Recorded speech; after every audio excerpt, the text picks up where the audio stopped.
Ito lang ang bariyang naipon ko. Pinaghirapan ko to. Hindi katulad ng iba dyan. Minamani-mani lang ang pagkuha sa confidential fund.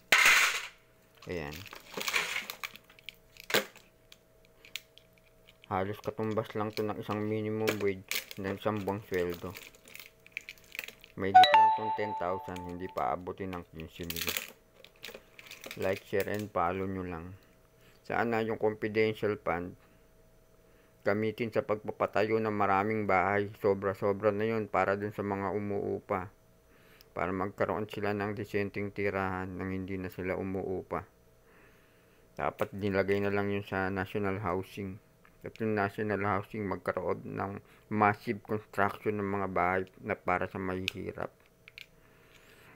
Ito, pambayad upa lang to eh. Isang buwan lang nabayad sa upa to, simot na to eh. Kung tama yung sinabi ko, comment lang kayo ng yes.